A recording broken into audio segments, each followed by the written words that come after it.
Good evening, everyone. My name's John Potts. I'm the Director of the Centre for Media History in the Faculty of Arts at Macquarie University. I acknowledge the traditional custodians of this land, the Gadigal people of the Eora Nation, whose customs and cultures have nurtured and continue to nurture this land since the Dreamtime. We pay our respects to elders past, present and future. Now, welcome to the 2023 Brian Johns Lecture, which is hosted by the Centre for Media History and the Copyright Agency. I'm sure we're all looking forward to tonight's lecture, which is delivered by Lenore Taylor, editor of The Guardian Australia. Tonight, I'm delighted to welcome Bridget Patfield, the daughter of Brian Johns. We welcome you. The Brian Johns Lecture is presented annually by the Centre and supported by the Copyright Agency Cultural Fund. Tonight, we also welcome the Executive Dean of the Faculty of Arts at Macquarie University, Professor Chris Dixon, who'll be speaking shortly. We also welcome from Macquarie University the Deputy Dean, Research and Innovation, Professor Louise Dasson, and the Head of the Department of Media, Communications, Creative Arts, Language and Literature, or McCall for short, Professor Suming Teo.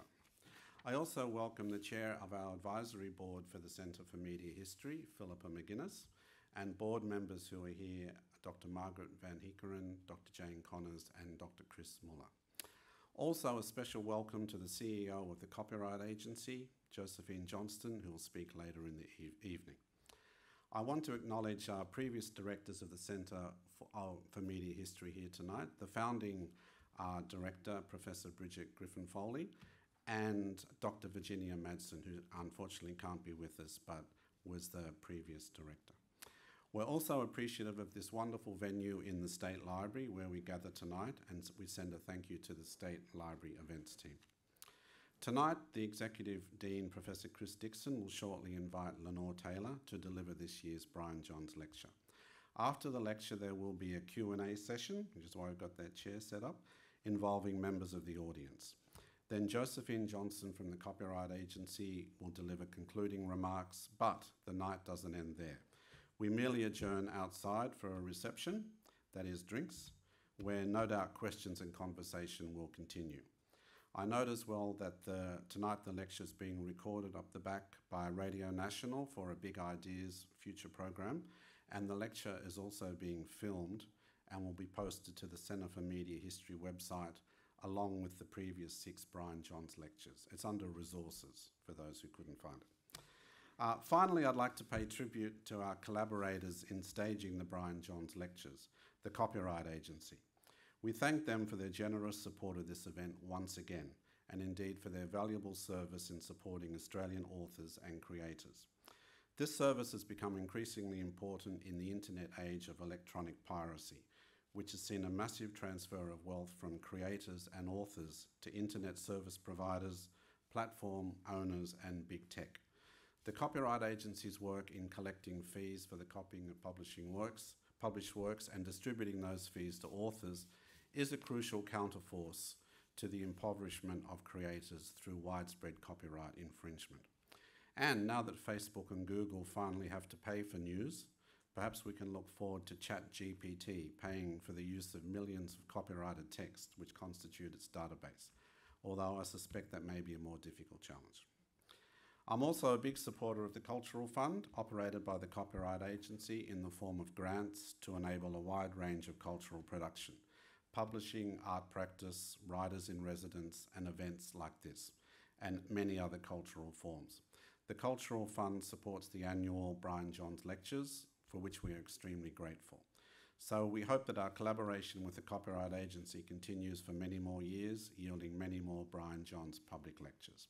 I'd now like to invite to the stage the Executive Dean of the Faculty of Arts at Macquarie University, Professor Chris Dixon.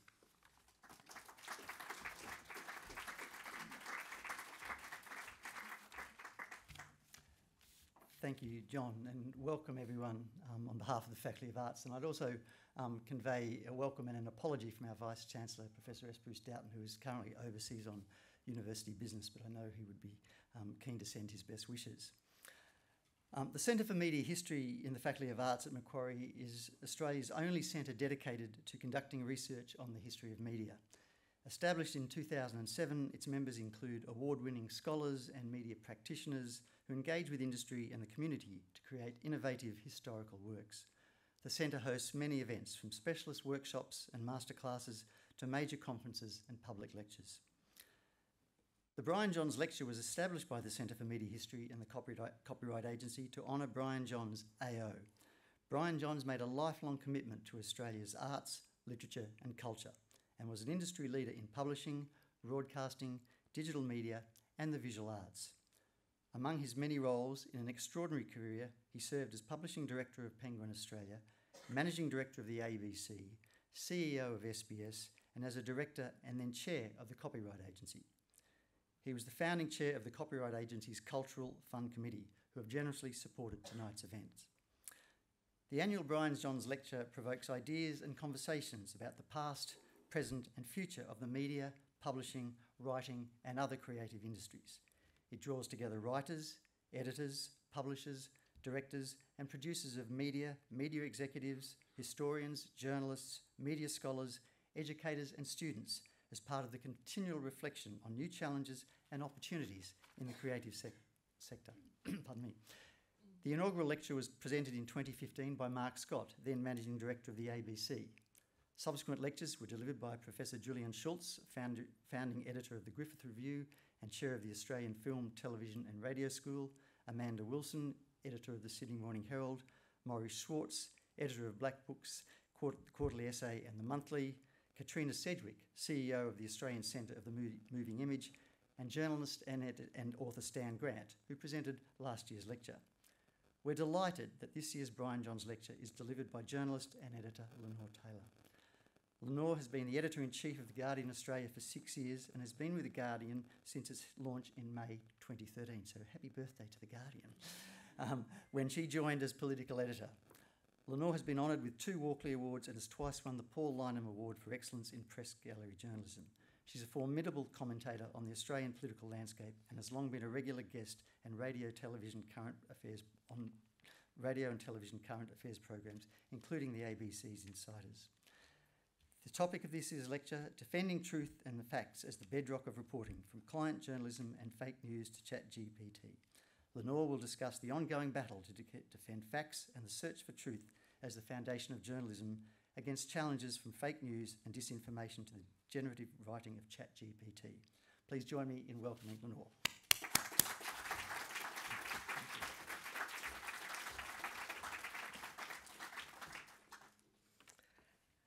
Thank you, John. Thank you, Chris.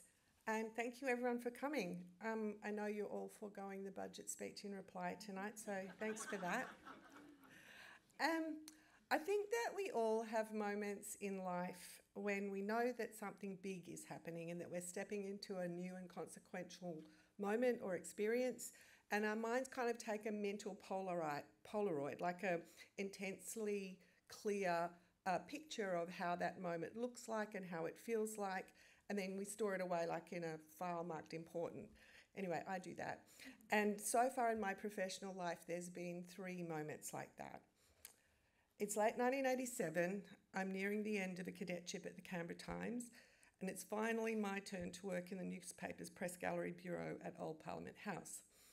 I'd chosen the Canberra Times over some other opportunities because I figured it would be the fastest way to get into the press gallery and be a political reporter, which was the only kind of reporting I was ever really interested in.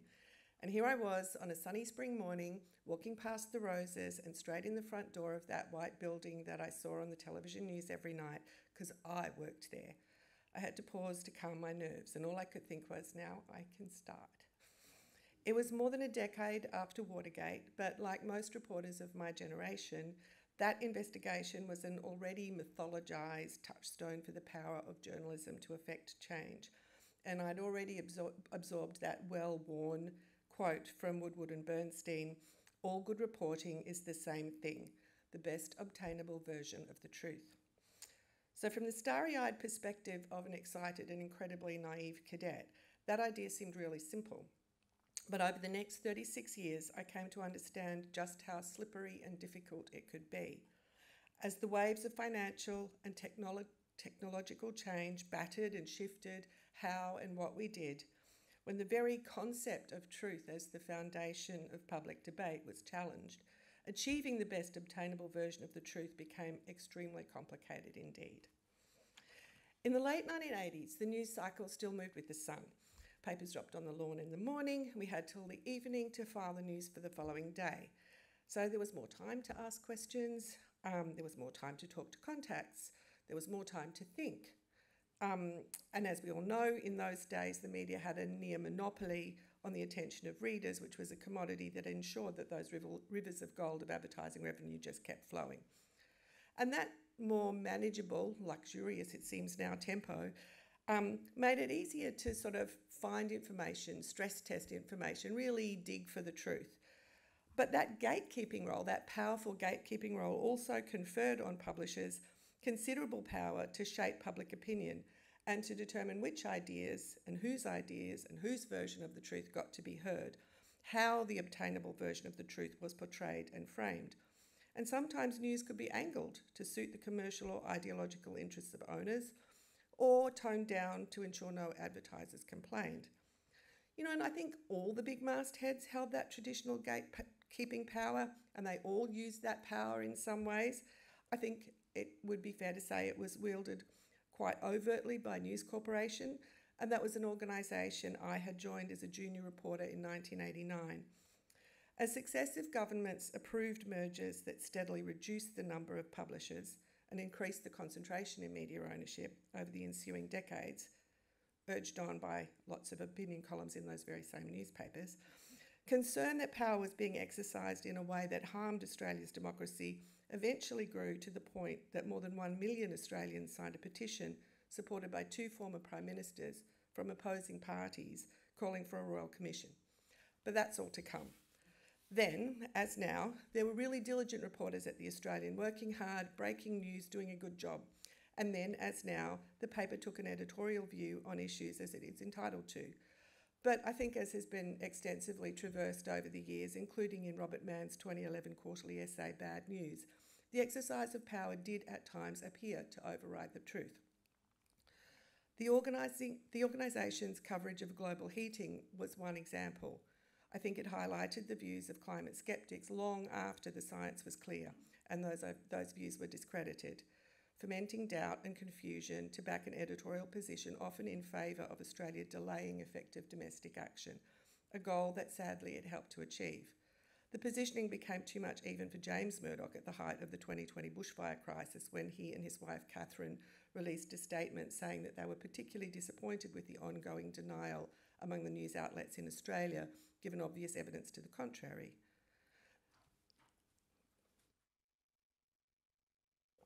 The power of publishers to influence the news was, of course, not a new phenomenon. It had long been thus, as evidenced by The Guardian's recent reckoning with the connections of its founders with enslavement through their commercial ties to the cotton trade. In the 1800s, the Manchester Guardian's editorial columns deplored the existence of slavery in the United States, but then they did not support prescriptions to end it. Our archival research recently found that the Manchester Guardian did not support slavery in the American South, but we regarded the Civil War as an effort by the overbearing North to prevent the independence of the Confederate States, a war whose true motive, we claimed, had nothing to do with slavery. Above all, the paper resented and disputed the implication that any enemy of slavery should give unqualified support to the northern side. As our global editor-in-chief Catherine Viner wrote in our editorial series on the issue Cotton Capital, it's difficult to avoid the conclusion that the commercial interests of the founders may have influenced the paper's editorial policy. The establishment of the Scott Trust in 1936 as the Guardian's sole shareholder has protected our editorial independence since that time. But coming back to Australia in the 1990s, press gallery bureaus were big enough then for reporters to have specialist rounds. There was really quite healthy competition for quite detailed policy coverage. But over time, I also saw another sort of impediment to real digging for the truth, and that was how some senior reporters sacrificed fully scrutinised assessments or really tough reporting for sort of easy exclusives from politicians with whom they were close. And when I was appointed political correspondent for The Australian in 1994, a senior press gallery colleague invited me to coffee to inform me that they by which I believe he meant some of the blokes who held the most senior positions in the press gallery at the time, didn't think that I could cut it because I didn't understand how it worked. To succeed as a political correspondent, you had to do favours and be owed favours, he said. You had to develop sources who would help you and you them.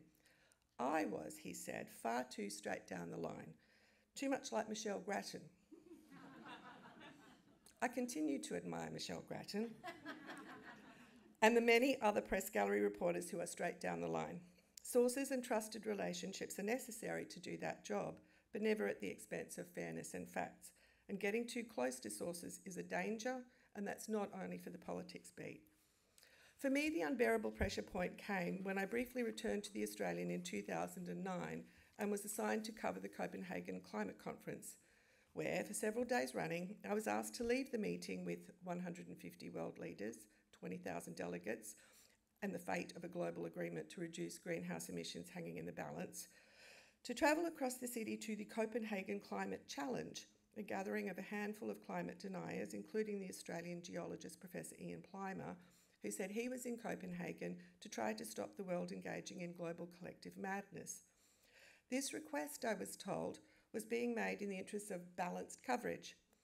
Eventually, along with a few other Australian reporters, I went and I filed a gently sassy sketch, having discovered a few old fellows drinking fruity Lexia at lunchtime and talking about how the weather had seemed much hotter when they were lads. I believed, given the overwhelming heft of scientific evidence, that continuing to elevate the views of climate deniers was distortion, not balance, and yet it's still happening. A 2022 report by the Institute for Strategic Dialogue found that Sky News Channel in Australia has become a central source for climate science misinformation around the world. But if we dismiss that view of balance and objectivity as extreme examples of false equivalence, then what is our alternative? I fall back to a simple formula from Bill Kovach and Tom Rosenstiel in their 2007 book, taught in most journalism schools, The Elements of Journalism. They make the case that objectivity is not something that is required of each journalist personally. There should be no expectation that we come to our desks completely devoid of all views or thoughts or opinions, but rather it's something required of the method that each journalist should employ in conducting their work. That objectivity means employing observable, repeatable methods of verification. It means always following the facts. We should not aspire to be disinterested. We should care really deeply where the truth lies. But we have to be clear about how we go about finding and assessing it, how we amend or change or correct a story when new information arrives or when we've got something wrong, or when our assumptions are challenged. It can be elusive, and we need to document the hunt. I wrote in a 2021 essay that touched on this subject, journalism isn't stenography. It was never supposed to involve unthinkingly transcribing whatever nonsense a political leader might spout without making an assessment of those claims. It was never about reflexively positioning midway between the views of opposing parties. If someone is demonstrably lying or talking through their hat, then that is what we should say. Or, as Alan Sunderland, the journalist and former ABC executive, wrote in Meanjin in 2019, regurgitating the views of others without assessing their factual basis is not journalism. Balancing a smart, well-informed view with an ignorant, ill-informed view and giving them the same weight is not journalism. Failing to care about where the truth lies is not journalism. We all come to this task with life experiences that inform what we know and how we view the world. Our gender, our background in education, our race and ethnicity, our sexual orientation. And those experiences make a newsroom richer and better able to tell stories or find sources or even understand or see what's going on around us. As Viner wrote in her 2017 essay, A Mission for Journalism in a Time of Crisis, media organisations staffed largely by people from narrow backgrounds are less likely to recognise the issues that people notice in their communities every day as even being news. The discussions inside such organisations will inevitably be shaped by the shared privilege of the participants. If journalists become distant from other people's lives, they miss the story and people don't trust them. I don't want reporters at Guardian Australia to leave their true selves and experiences at home. We can't possibly see what we need to if we're only looking at the world through the eyes of middle-class white folk. And at the moment, I have to say, Guardian Australia has a way to go on that front. At the same time, no view, no perspective can override the facts or result in us refusing to consider a different point of view, or not telling a story because we wish it wasn't true, or because it challenges something that we believe in. It can never mean we only include the sources who agree with what we think if there are reasoned alternative views. And yes, that does mean we make judgments which we need to be able to defend and we need to be quite transparent about. It makes it all the more important that we never rush to preemptive or ill-informed judgment on social media. Truth might be hard to pin down, but it's not just what we want it to be. And shying away from stories because we wish the world was otherwise is doing the audience just as much of a disservice as pulling punches to protect a friendly source. As Rosenstiel said in a 2020 Twitter thread on this issue, if we mistake subjectivity for truth, we will have wounded an already weakened profession at a critical time. If we lose the ability to understand other points of view, we will have allowed our passions to overwhelm the purpose democratic society requires of its press. That exchange came as both the media and democratic society were changing at dizzying speed. Digital platforms were eroding that gatekeeping power of the old publishers and upending their business models. Some politicians didn't just spin, they lied. And then they attacked the press for calling them out. And then they advanced alternative facts. And some news organisations began reporting falsehoods as facts. And then they found themselves unable to stop doing it because their audience now believes so completely in the falsehoods. Attaining the best version of the truth kept getting harder. But again, I'm getting way ahead of the story. Now it's early 2013, almost exactly 10 years ago as it happens, and I'm sitting with Catherine Murphy on the grass beside the big pear sculptures outside the National Gallery. We've both been offered jobs at the soon-to-launch Guardian Australia by Viner, who was Guardian Australia's launch editor, me as political editor and Murph as my deputy.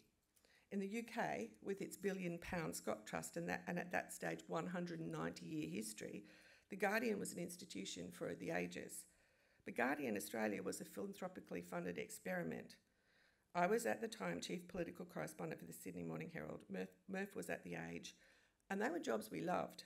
And the then Fairfax chief executive Greg Highwood had told us we were completely mad, that the Guardian might be a good brand in some suburbs in London, but the only news brands that would ever have any clout in Australia were Fairfax and News Corp. In other words, Australia's concentration of ownership could never be broken. And the thing was, we knew he might be right. It was a risk.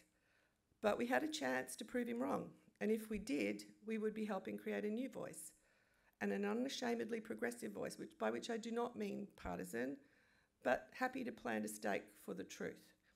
And in a last-ditch attempt to dissuade us from resigning, Highwood had sent an executive to Canberra to have coffee with us, with each of us that weekend. He was a nice bloke. We met him one after the other.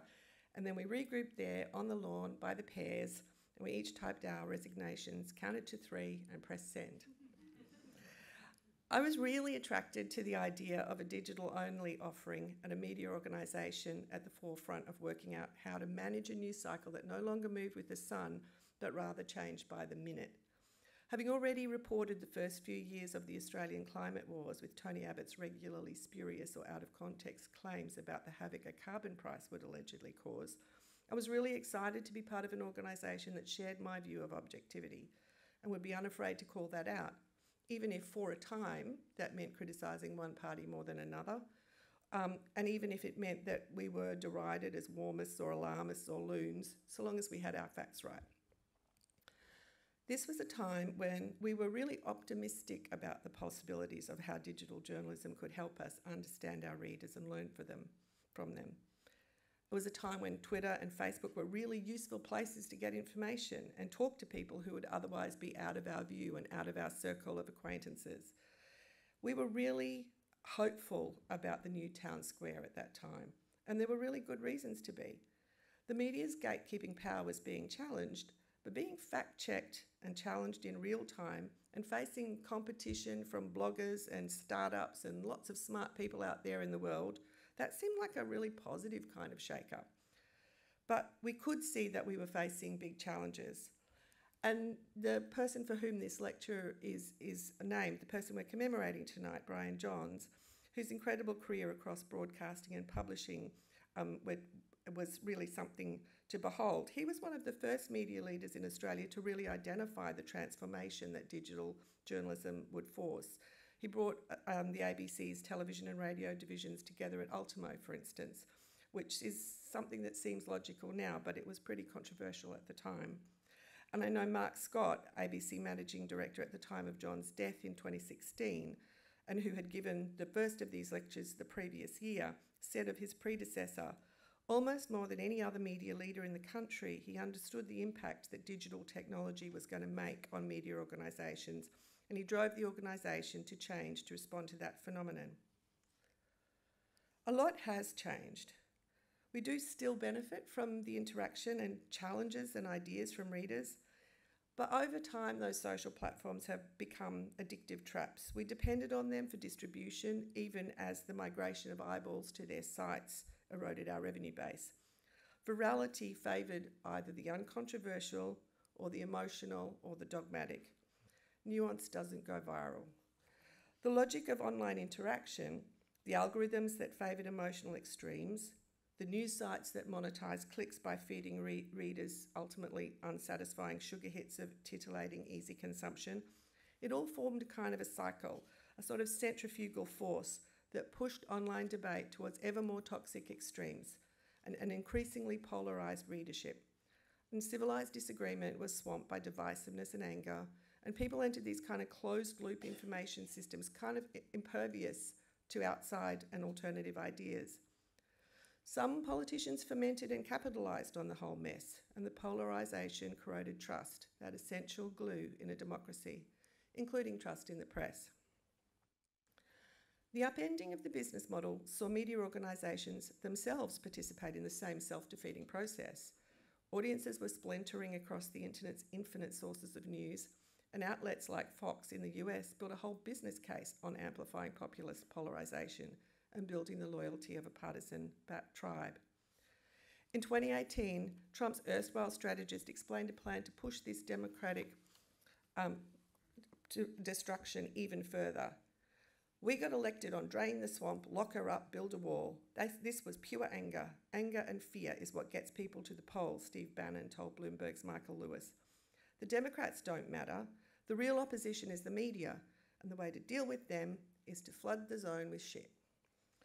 The news cycle was already moving too fast, already angry and partisan, but flooding the zone, that went further. It was aiming to deliberately overwhelm people with conflicting information to the point where they gave up on ever finding the truth, or turned off news altogether, or chose to blindly follow a side, a tribe, a team. And once people identify with a side, once that's part of their self-understanding, then they are really heavily and instinctively motivated not to assess available information, but rather to seek out information that supports their team view, which on the internet is always available to find. I think many of us know good people who disappeared into that vortex during the traumatic years of the pandemic. And so we spin into a polarised world where there are chunks of the population that can't tell fact from fiction, where a president can convince 40% of the population he won an election he obviously lost, and encourage some of them to stage an insurrection. In an essay for a recent conference about authoritarianism and fault lines in democracy, Jelani Cobb, the Dean of the Columbia Journalism School, wrote, "The crisis of American democracy has been facilitated by the crises confronting American journalism. Hindered by declining revenues, a diminished public trust, a shrinking labour force, and the emergence of a sophisticated disinformation ecosystem, the press, as the debates over the COVID vaccines and the 2020 election indicate, has had difficulty convincing many Americans of basic facts." So how do we hold on to the truth if the best obtainable version no longer forms the guardrails of public debate or disagreement? How do we fact-check a fire hose of disinformation, a torrent of lies? These were the questions I was soon going to have to deal with in an entirely new way. But again, I'm jumping ahead of the story. Now it's May 2016, a crisp, clear evening, the sun just setting, and I'm standing outside Parliament House waiting for a lift from my husband. The tufty-haired gang parrots are hanging from the nearby trees, noisily eating red berries, my proximity not deterring them at all from their feast. And Viner, now the Guardian's global editor-in-chief, calls from London to offer me the editorship of Guardian Australia.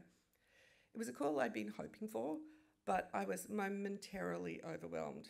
We were still so small, and the task was so big and kind of daunting. A few years after this, Nine Entertainment was allowed to merge with Fairfax, concentrating the major media market even more than before, shrinking the sources of Australian news other than us from 5 to 4, Nine, News Corp, 7 West Media and the ABC. The ACCC at the time approved the takeover but acknowledged that the deal reduced competition in the market for Australian news and information. But it said it did not reduce competition sufficiently to be in breach of the law because, and I quote, other players, albeit smaller, now provide some degree of competitive constraint. The first listed other player was us, Guardian Australia, which seemed like quite a challenge. Could we really be competitive enough to make a difference? The first challenge was financial. With the digital platforms eating away at advertising revenue, we launched Reader Revenue, the slightly counterintuitive plan to ask readers to pay for something that they could get for free. It's now more than half our revenue. A few years later, the News Media Bargaining Code came along, forcing Google and Facebook to the negotiating table to do deals with publishers, including us, a model that jurisdictions around the world are now seeking to replicate. The second challenge was how to grow. We needed more journalists and we needed deeper expertise.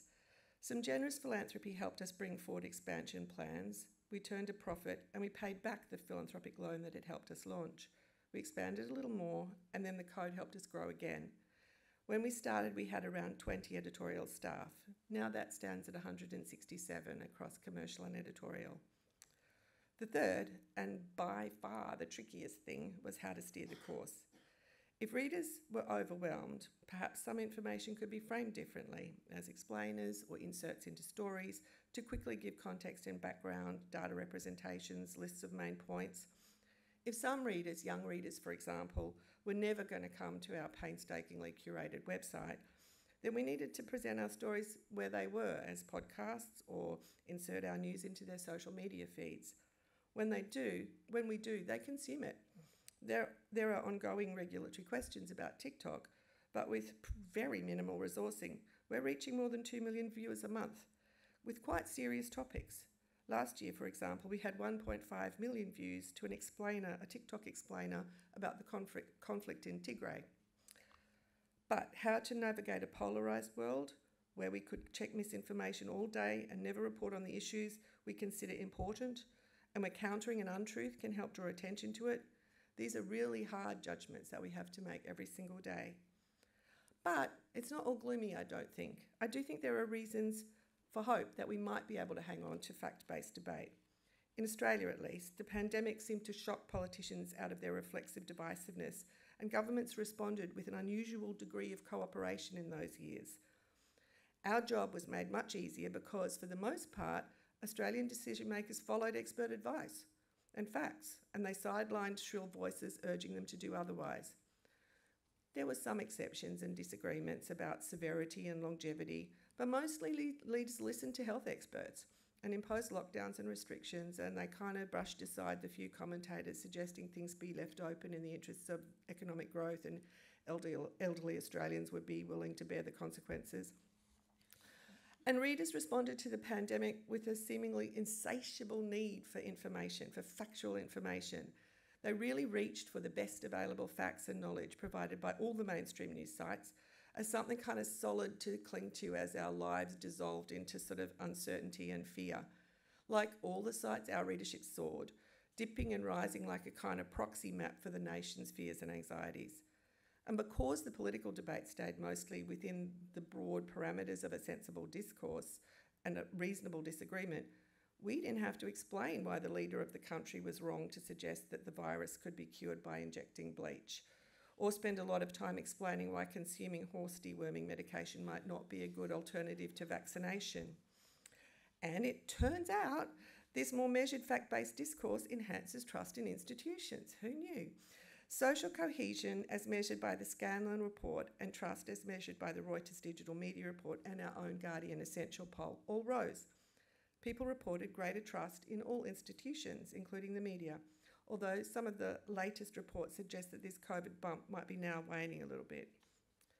And meanwhile, Anthony Albanese has so far made a better fist than some of his predecessors of delivering on the promise to change the way politics operates by sort of dialing down the temperature of the public debate. They all say they'll do it, and we'll see, but so far I think he's succeeding in doing that. And I think voters are also responding to the kind of kitchen table politics that Cathy McGowan sort of instituted when she won the seat of Indi in 2013. And the politics, the sort of way of doing politics that was followed with such stunning success by the Teals in 2022. Voters responded to the grassroots door-knocking campaigning of the Greens in Brisbane and the community conversation strategy that was employed by the Yes side in the same-sex marriage plebiscite, and which the Yes case is employing again in the Voice referendum. I mean, maybe calmly talking things out and respectfully discussing differences can prevail over traditional campaigning tactics if we can bypass the commercial and technological pressures incentivising division. And as Judith Brett examined in her book From Secret Ballot to Democracy Sausage, Australia has a degree of inoculation from polarisation by virtue of the system that compels people to at least turn up to vote, even if they don't mark their paper properly. I think compulsory voting is something we need to hang on to with both hands. And I'd also add our shaky and very inadequate but still existent social safety net as another break on the very worst extremes of inequality that fuel that entirely justifiable mistrust in existing institutions and systems. And if you take all of that together, I do think there's room for hope that we can hold on to factual discourse in Australia. That, touch wood, evidence-based policy making has somehow re-emerged from more than a decade of rolling leadership coups and sloganeering. But now it's 2023, and I can sense another Polaroid moment coming in. I'm just not quite sure what it is yet, or whether the picture will even be real. Artificial intelligence, AI, is developing faster than we can keep up with it. The implications are so profound, and I think this subject warrants multiple lectures like this, and I would most definitely not be the right person to give them. But in essence, our ability to train computers to learn in a way that imitates human knowledge and behaviour is developing exponentially. In recent months, a new form of AI has captured the global imagination. Generative AI tools synthesise new content from existing content, maybe text, video, code, imagery, audio.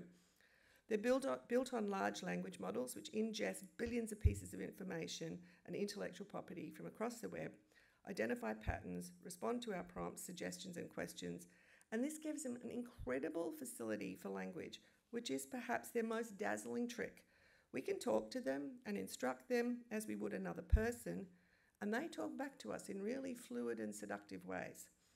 I think most of us would have experimented with one of those chatbots like ChatGPT by now. Well, 100 million people around the world have done so, and have been really amazed by the incredible speed with which they produce highly plausible sounding answers, and boggled by thinking what the possibilities of this technology might be. Those possibilities and potential dangers exist far beyond journalism.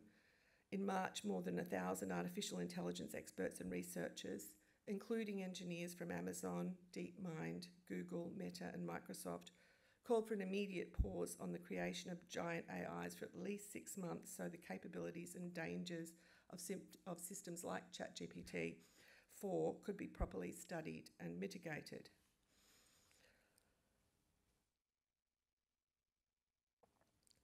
For us, there are many potential uses, some very obvious dangers. It's an opportunity and it's a potential threat, and it's happening whether we like it or not, and it's happening incredibly fast.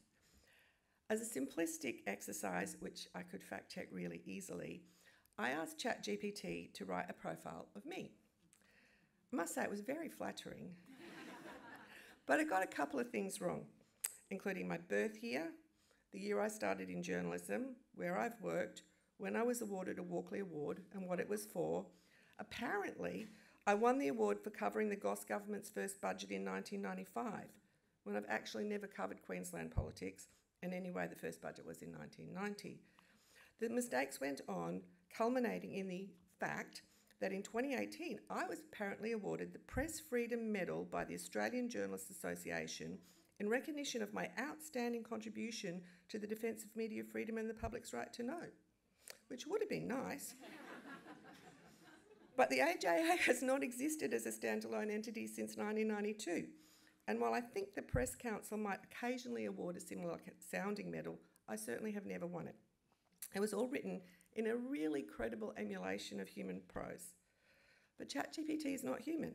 It has no critical faculty and certainly no commitment to the truth. It doesn't know what the truth is. It's basically predictive text on hypersteroids. As Melissa Hakila said in the MIT Technology Review in February, AI language models are notorious bullshitters, often presenting falsehoods as facts. They're excellent at predicting the next word in a sentence. They have no knowledge of what the sentence actually means. That makes it incredibly dangerous to combine them with search, where it's crucial to get the facts straight. At The Guardian, we've got a working group right now dedicated to looking at whether there are ways we might responsibly and safely use generative AI to help reporting, and we'll soon be publishing clear explanation to our readers of how we will and how we won't be using it. Other organisations are doing similar things. AP has been using AI to write corporate earnings reports for a long time. According to an article in the Wall Street Journal, the group that publishes Sports Illustrated says it will use GTP to support content workflows, video creation, newsletters, sponsored content, and marketing campaigns. BuzzFeed has said it will use the technology to help generate lists, quizzes, and other entertainment. Then again, having made a bad long-term bet on the ongoing sustainability of relying on digital platforms to distribute news, BuzzFeed's recently shuttered its news division entirely. Not all news sites have been as transparent or upfront about their use of AI, and it hasn't always gone well.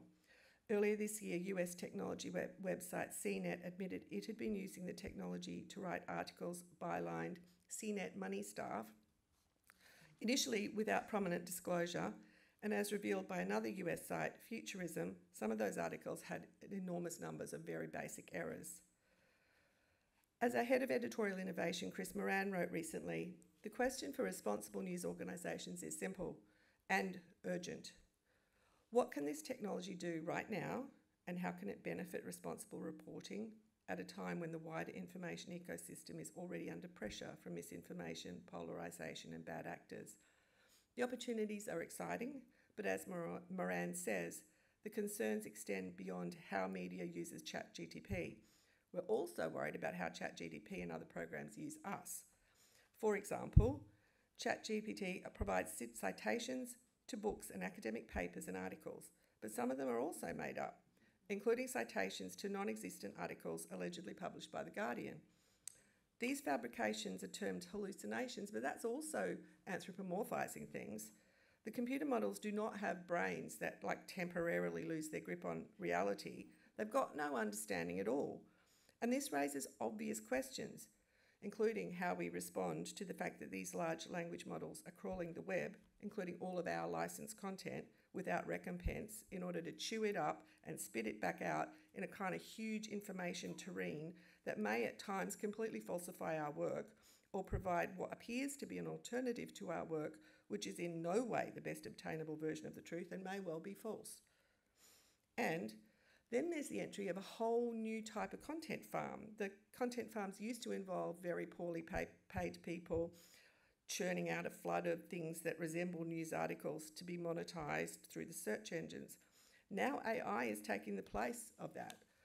NewsGuard, a company that gives trust rankings to online news companies, recently found 49 websites that appeared to be publishing hundreds of articles a day that look like news stories but seem to have been written by AI with little or no human oversight, specifically to generate advertising revenue, complete with apparently AI-generated About Us pages, disclaimers and copyright notices. I don't know if anyone's noticed when you have Googled or looked recently for maybe a name, often the search will show up, obviously AI-generated responses that are kind of nonsensical. I mean, right now you can really spot them, but the potential of this is really quite scary, I think. and is obviously a potential for a torrent of unreliable information that would leave Steve Bannon in the shade. Vast quantities of articles and books and reviews, so laced with mistakes and falsehoods that we completely lose sight of where truth lies, and consumers of news and information are even more baffled and overwhelmed and potentially misinformed than they were before. As Emily Bell, Director of the Tao Centre for Digital Journalism at Columbia University, wrote earlier this year, the real peril lies outside the world of instantaneous deception, which can be easily debunked, and in the area of creating both confusion and exhaustion by flooding the zone with material that overwhelms the truth, or at least drowns out more balanced perspectives. This is all moving so fast, it's more like a blur than a moment of clarity. Through all of this, it seems to me that the need for factual, quality news, real news, is greater than ever. That old definition seems to be more relevant than it ever was before. It's outlasted that early digital era when news was dumbed down as being just generic content, as if any old click could be valued the same. And now it must prevail in a world drowning in misinformation and falsehoods. The ones that are deliberately disseminated by bad actors, the ones that are unknowingly disseminated by new technology. The flood of non-information, non-news, makes the assembling and digging for facts, the critical analysis of information, the reporting of things that need to be known and would not be but for our work, even more important. And I think we need to assert that, and we need to stand by it.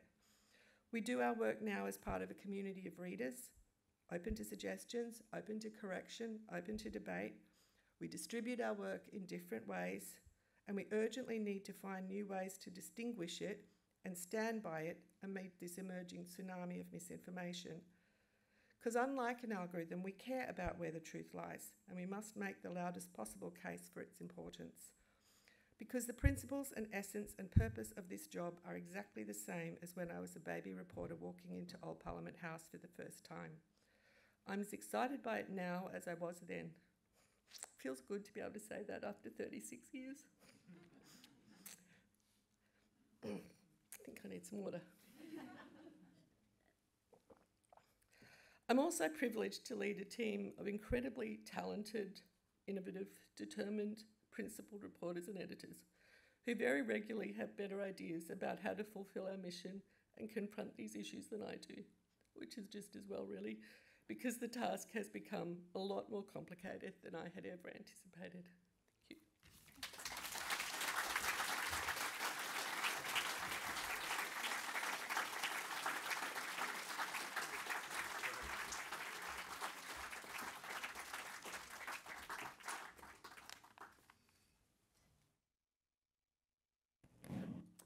Okay, I'd like to thank Lenore for wonderful Brian Johns lecture this year. I found it both profound and entertaining, and for those of us interested in media or working in media, also extremely topical. So could we give her another vote of thanks?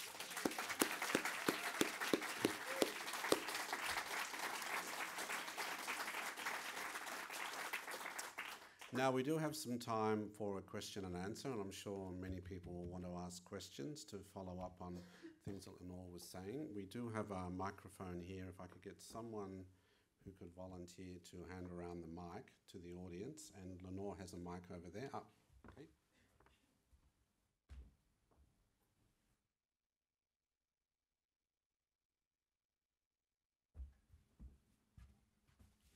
So, yes, a question up the back there.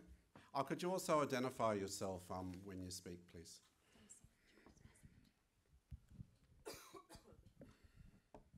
Hi, Lenore.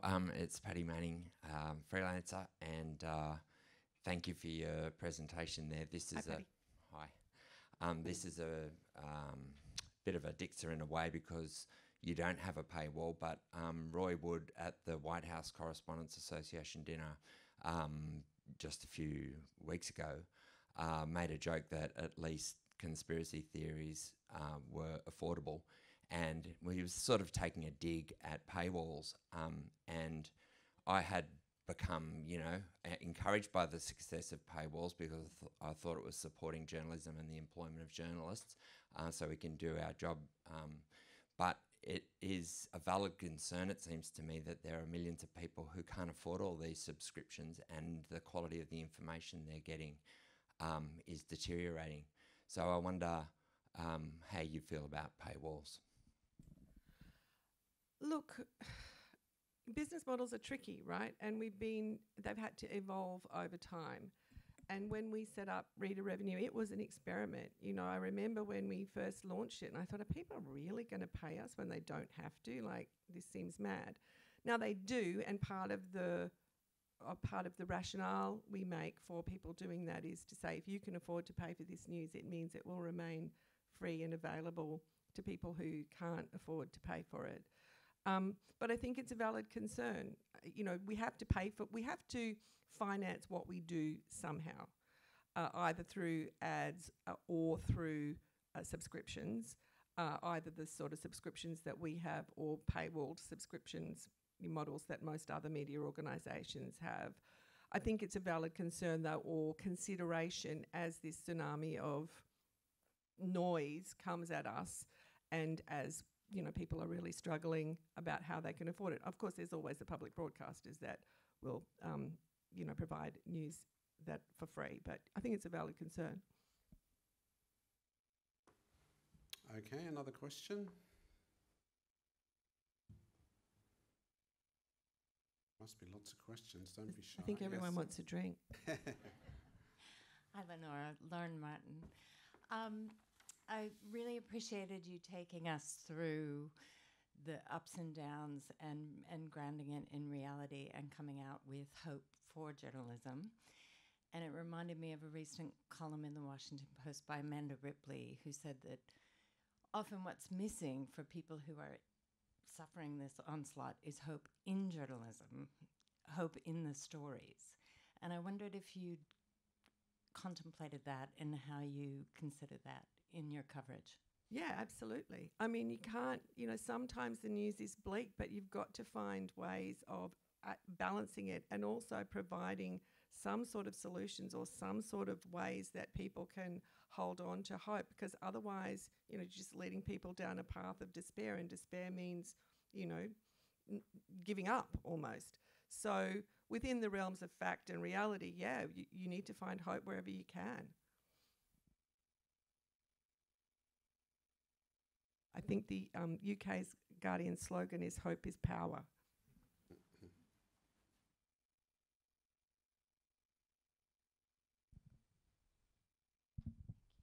Uh-oh. Hi, Lenore. Hi, Pete. Thank you for the lecture. That was terrific, and lots to talk about afterwards. Just wondered if you could give us a bit of an insight around, given that you've kind of slagged off and put the fear of God into us around ChatGPT, rightly so, I should add, where your thinking is going as to whether it can be useful for acts of journalism. And the second part of that question is, given that, in a sense, one of the great failings of journalism a decade ago was to not become Facebook and Google, could you conceive of developing the Guardian's version of ChatGPT? So I should start this answer by saying there are much, much more qualified people to answer this question working on it in London, and I really am not an expert in this subject. I think broadly the potential uses are more likely to be behind the scenes in gathering information or sorting information or starting the process of, writing some sort of list or piece of research. I feel, as far as I understand it to date, I feel very nervous to the point of, terror of ever presenting anything written by generative AI to the public without it being completely checked by human eyes and a human brain, which kind of defeats the purpose in a way. So I think the uses are more likely going to be sort of behind the scenes than actually writing articles, but that's something that we're trying to work out right now. I mean, all of the examples that I've seen, I guess, writing a market report, okay, fine. I mean, our own data editor, Nick Evershed, wrote a script that could automatically generate a story for the annual AEC return. Those kinds of things that are very formulaic Maybe, I don't know. But the hallucinations, so to speak, are terrifying from my point of view.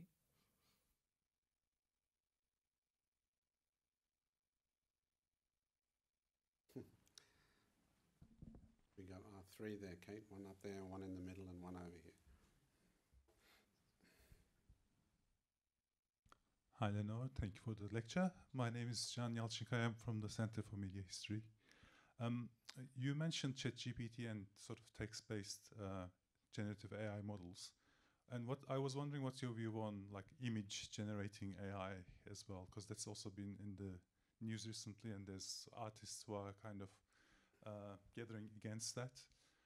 Would The Guardian, for example, use any, AI-generated images? So that's what this whole review that's going on in The Guardian globally is considering, all of those questions. Because you can see, maybe if you needed an illustration of something and it was clearly identified that it was not done by a person, ethically, if you were an illustrator, you probably wouldn't like that very much, but it's not falsifying anything.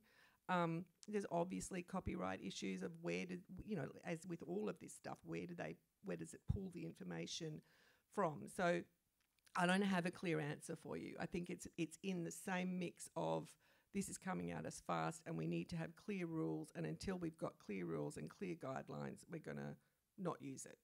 I think like actual images is a much more complicated question, but I think potentially there's a use in illustration.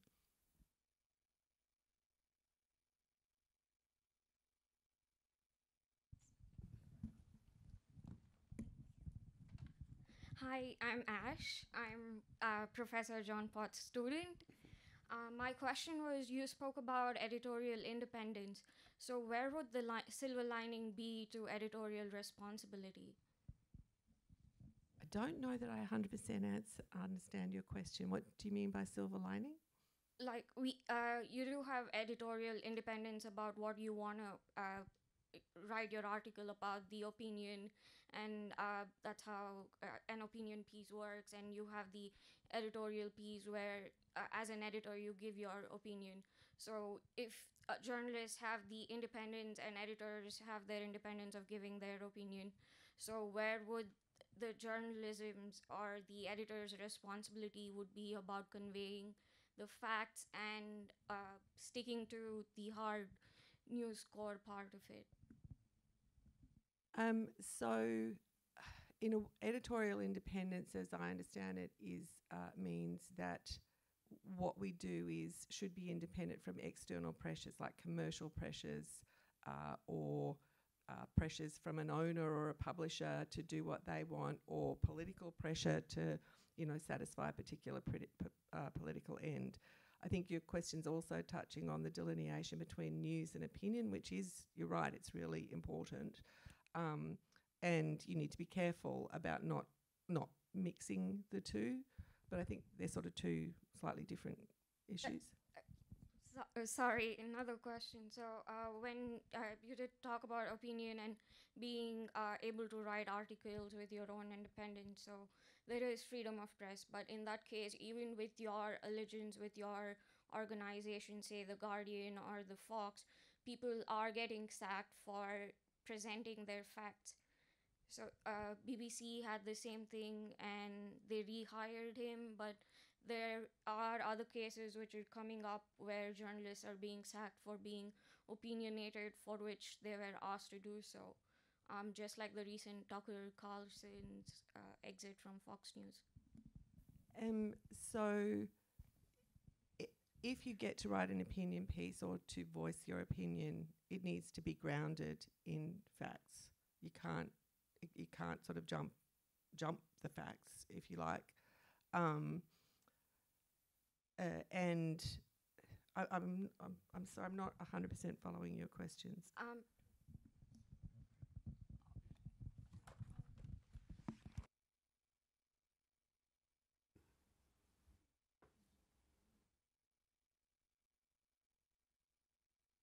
Thank you. Thanks so much, Lenore, for your presentation. It was wonderful. Peter Edwell from Macquarie University.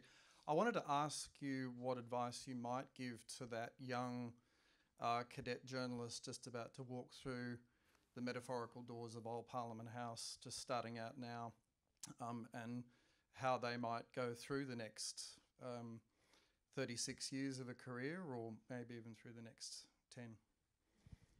I'd say do it absolutely. I'd say be adaptable, learn to code, learn to broadcast, learn to do audio, learn to present the news in every way that you can, because things are changing, but stick to the principle. What you're doing is important, and it's a fabulous career.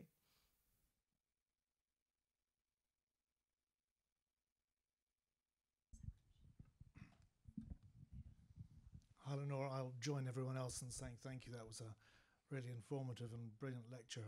My name's Jonathan Miller. I'm a freelance journalist. I've been a foreign correspondent all my life, and I've come across an interesting example of AI being used in my world, where I was delighted to see an increasing number of journalists from the countries which us Westerners had been reporting in the past, actually reporting about their own countries. And one example has come up recently with a Bangladeshi journalist friend of mine, where he was feeding information into ChatGPT. It was his own researched information, and then telling it to write the piece in the style of the New York Times, or it could have been the Guardian, and it came out brilliantly. And he said to me, "This is absolutely fantastic. It's transformative for me." What would your view of that be with the Guardian, for example? And what's to stop your journalists using this technology in that way? So if he feeds his information into the chatbot, and it's not using any information other than what he puts in, is that what you're saying? I agree. I'm not sure about whether it would draw on what's out there on the internet, because I thought that's what it usually does. But he's perhaps using. But he would have oversight. I guess he would then look at it and he would know if it had pulled in any errors. So he was using it in fact to sort of enable him to write in the style of and the New as York a Times. non-English language speaker, I think it was very very useful for him. Yeah, I can see that would be, so long as it's got his oversight at the end and he's checked all the facts. Perhaps that's it's not. I didn't mean to sort of sound like there's no useful use of this technology. Obviously there is. I just can see a great deal of danger, and that may well be a place where it's really useful. I know in a lot of countries, we're not finding Twitter a very useful place to be anymore, but there are many other countries where Twitter is still a really essential tool of news gathering. So technologies, are used differently in different places, and maybe that is a potential use. In terms of our journalists, we will have a code for this soon, but I would be extremely disappointed if people use the technology without thoroughly fact-checking every single thing that they were to publish. It's not an alternative for doing the work. There's another one just there, Louise. Thank you. And again, I'll just join with everybody. Such a great talk. Thank you so much for it. My name's Louise Dusson. I'm the Deputy Dean of Research and Innovation in the Faculty of Arts here. And I had a long session with somebody today talking me through the implications of generative AI. But you may well know more than me. Oh, no, I don't. I'm about to just repeat what they said to me. They had a fantastic term that they'd read where that describes it as a stochastic parrot, which I really liked. But the other thing that they said to me is it's like a really not very good research assistant. And it's really interesting around the question of idiom, because it can do idiom, like New York Times idiom, but it can't do modality, it can't do uncertainty, which might work really well for some genres but not for others.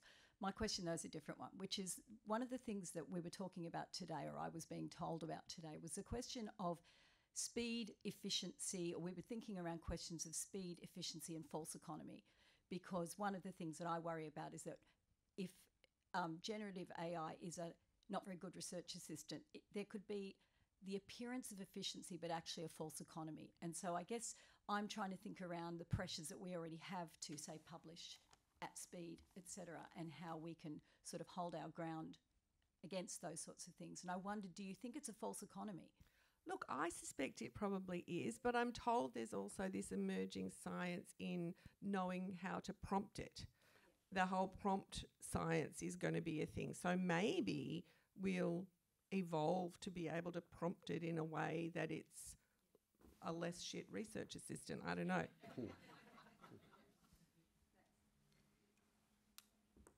Okay, we may have time for a couple more questions. Yep. Thank you. Hi, Gillian Rose from Macquarie University as well. You spoke about at the beginning about the Polaroid moments personally and professionionally. And I was Only wondering, professionally, actually. Only professionally, yeah. But I'm sectorally and personally in professional. With the Polaroid moments that you spoke about being the introduction of the internet and then social media and so forth, which one do you think, when you look back at that Polaroid moment, are you most surprised by the outcomes that you didn't expect?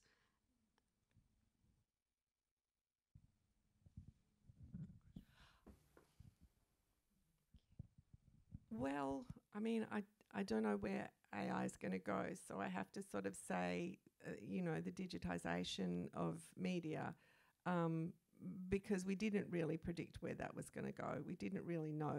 We were really, even when The Guardian was launched, we were so optimistic about this new relationship with readers and this wonderful way that we could interact with people on social media. And we didn't, and it still kind of is sometimes, but we didn't foresee the way that would be manipulated and misused. We didn't know that.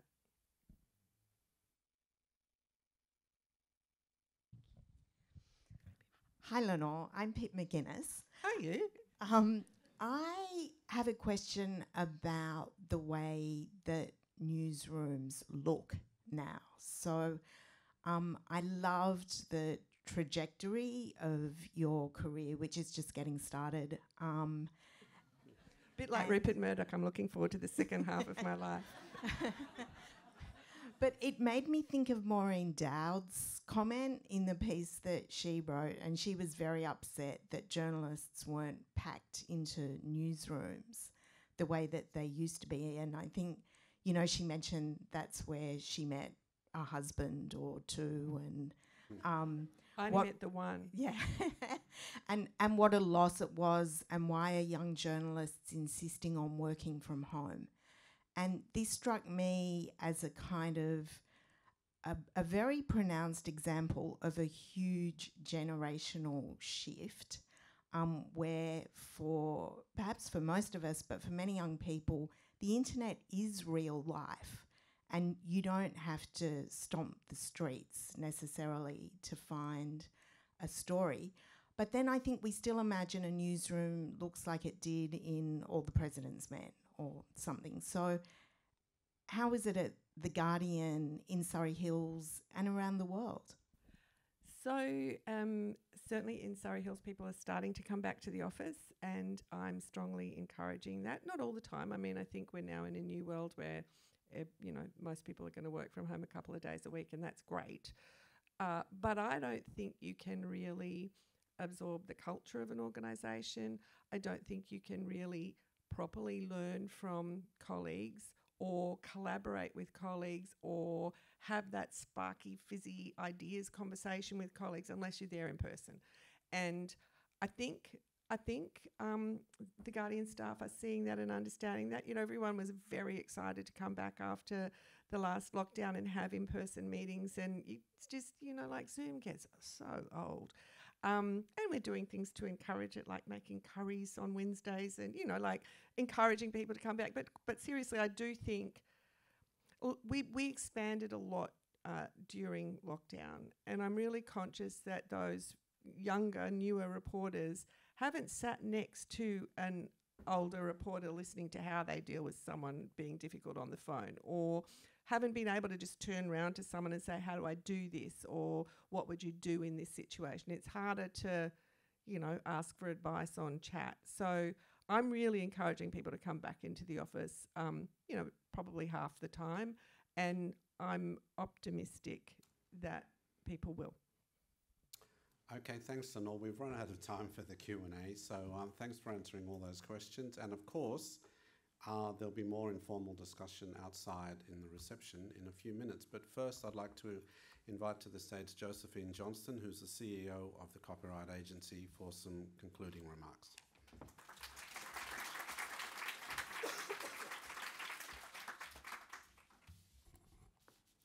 Thank you. First, I'd like to pay my respects to the traditional owners of these unceded lands, the Gadigal people of the Eora Nation, and I pay my respects to their elders past, present and emerging. I'd also like to acknowledge and thank the wonderful work of everyone who has supported this lecture tonight. Pip McGuinness, who is the new chair at the Centre for Media History, Professor Dixon, Professor Potts and Professor Griffin Foley. Thank you. And of course, welcome and thank for sharing this with us, Brian John's family. And I must also, of course, thank Lenore for, I have written in my notes, in fact I had pre-written in my notes, to thank Lenore for such a thought-provoking lecture and discussion, because I was very confident that she would deliver on such a thing. I committed it to print. But having heard the lecture and discussion, I'd also like to thank her for it being so warm, witty, and managing to be deeply analytical and yet delightfully light and personal about one of the most fundamental,